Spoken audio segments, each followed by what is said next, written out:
So friends, today we are going to start the MCQ of chapter number 3, which is given on the last page of chapter number 3.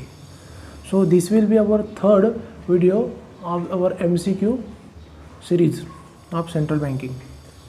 So let's start, friends. What is the first question? You can read. Central bank can best pursue their set goals under the following conditions of. Different options has been given. So this point we have covered in chapter number 3. I think in why independence of a central bank is required. In that slide, I have mentioned about the different kind of independence that RBI should enjoy in order for smooth functioning of their monetary policy. So financial independence and operational independence, that is required, that is correct only. Policy independence also required, that is correct only. Again, another we have discussed that goal independence also we have discussed. So whatever independence kind of independence, that all are the answer only. So here both answers are there: financial independence and operational independence and policy independence. So both A and B is the correct answer. Second question: number of studies have been carried out to evaluate the economic implication of a central bank independence. These studies typically estimate the economic effects by first deriving the quantitative measures of relative independence of a central banks and then estimating how these measures are correlated with the following variables. So answer is A and B: average inflation and real economic performance. What they have mentioned in question that, see here, typically they estimate the economic effect by first deriving the quantitative measures of the relative independence from central bank and then estimating how these measures are correlated with the following variables. So it is simply telling that if RBI will enjoy the independence in its functioning, what variables it will directly affect. So directly what it will affect the direct inflation in the economy, and because of inflationary pressure in the economy, real economic performance or real economic output will say. So both A and B, these two factors will get affected. So this is also interest rate variations. See friends, interest rate variation will be done by RBI only. So in overall sense, these three options are correct, but first two options are better options. I mean, it is better answer than only just C. So if option will be all of the above, then answer could be all of the above, because interest rate variation also one of the factor. So interest rate variation will be done by the RBI, and because of interest rate variation, inflation in the economy will get fluctuated. Also inflation in the economy will get fluctuation, it will affect the real economic output. So all factors are connected with each other only. So here better option is both A and B. Third point: after Second World War, most of the central bank emerged as the following. So see, after Second World War, what happened? I already told you, after Second World War or after First World War also, many of the private bank was nationalized and they were made as a central bank, because the government need some separate financial agency for printing notes, for maintaining its debt, that is public debt management. For that function they need one separate central bank. So many economies, means many political government created central bank, and they have handed over some functions to central bank. Because of that, central bank emerged as a subordinate to their governments, because government was ordering them that they need money. So it was like central bank was subordinate to their governments only. Then fourth question is: central bank accountability implies holding central bank responsible for the monetary policy function only. This is most important objective of the central bank monetary policy function. Obviously it will be responsible for that function through monetary policy committee. Then fifth question is: standards issuing authority for the code of good practices in fiscal responsibility is IMF. In our PowerPoint presentation, of chapter number 3.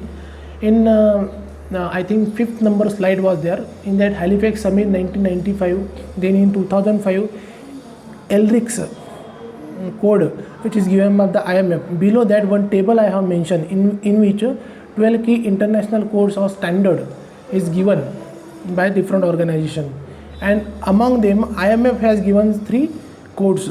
I have mentioned about 3 codes. What was that code? That code was the transparency in the monetary policy and financial operation. Second code was the transparency in the fiscal operation, and third code was the data dissemination standard. So these 3 codes are given by the IMF, and all 3 are important. Here they have asked about the code of good practices in fiscal transparency. In exam they can ask about code of good practices monetary and financial transparency. So all fiscal, financial, monetary transparency, this code is given by the IMF only. This is one of the most important question. This question can be asked in the December exam also. So just remember this one. 6th point is the credibility of a central bank refers to central bank ability to in establishing a track record of maintaining price stability or low level inflation. That is only RBI's main function is the price stability, inflation control, monetary policy implementation. That is only the important objective of the RBI, and for that only we will hold them responsible also, and credibility of the central bank can be checked with the checking of establishing a track record of maintaining price stability. How they are able to keep our inflation in control.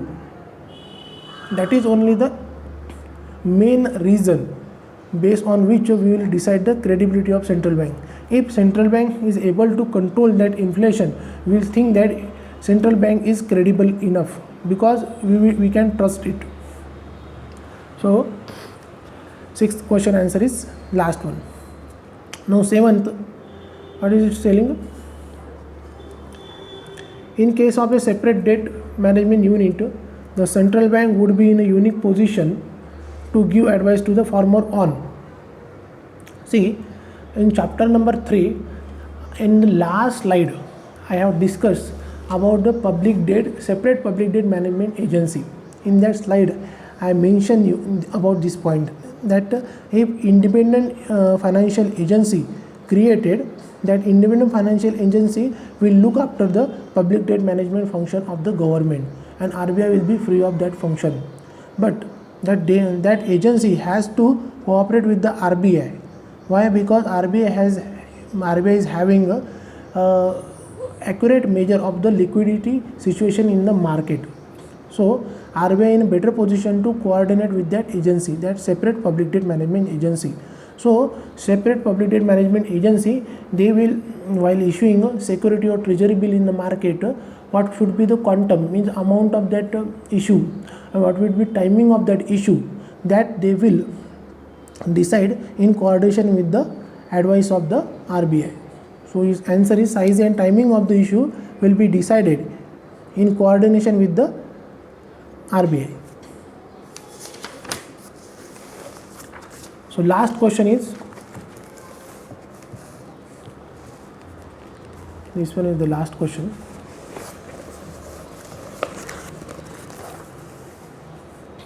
Central bank in developing and emerging economies have to take active interest in the fiscal position, because the size of the deficit and mode of financing it will influence the following key variables. It is interest rate and prices only. So it is simple question. What is mentioned in the question is, central bank in developing emerging economies have to take active interest in fiscal position, because the size of the deficit and mode of financing it will influence the following key variable. Definitely interest rate and prices. And we'll say that I think in this question, exchange rate and foreign reserve, repo rate and prices, call money rate and call money turnover. So utmost correct option among all options is interest rate and prices. But if they will ask all of the above, that could be answer also, because the interest rate variation also will affect the exchange rate. The interest rate variation nothing but means a repo rate changing. Then it is called money market rate also will change. So these factors, what question is telling that in emerging market like developing economy, fiscal deficit will definitely happen. So considering the situation of the fiscal deficit, RBI has to finance that deficit. So because of financing the deficit, what factors will get affected in the market? Interest rate is the first primary factor that will get affected in the market, and because of interest rate, the prices, inflationary pressure in the economy it will create because of printing additional money. So what factors it is asking it will influence, it is interest rate and prices. That will be the primary factor it will affect. But because of this primary factor, these factors also will get affected. Exchange rate will also get affected, repo rate will get affected, call money rate will also get affected because of the changes in the repo rate and interest rate. So answer, more accurate answer among the all option is the interest rate and prices. That's why this one is the answer. So friends, this one is enough for chapter number 3 MCQ. So we have covered the chapter number 1 MCQ, second chapter number MCQ and third also. So our module A, with this we have finished our module A of our central banking CIB optional series. We will move towards the module B in the next video lecture. So friends, in that third chapter PowerPoint presentation, I have given you QR code about Telegram channel, and link also has been provided in the description box. Kindly join our Telegram group so that we will discuss another points also in our Telegram group. This MCQ series and another MCQs regarding chapters, I will only design that MCQ and I will give option to you, and you have to answer the question. Like this we will practice this central banking optional, we will cover it very easily. Your main job is to focus on ABMM BFM paper. I am talking about December 2022 exam, because after December this retail banking optional will not be there.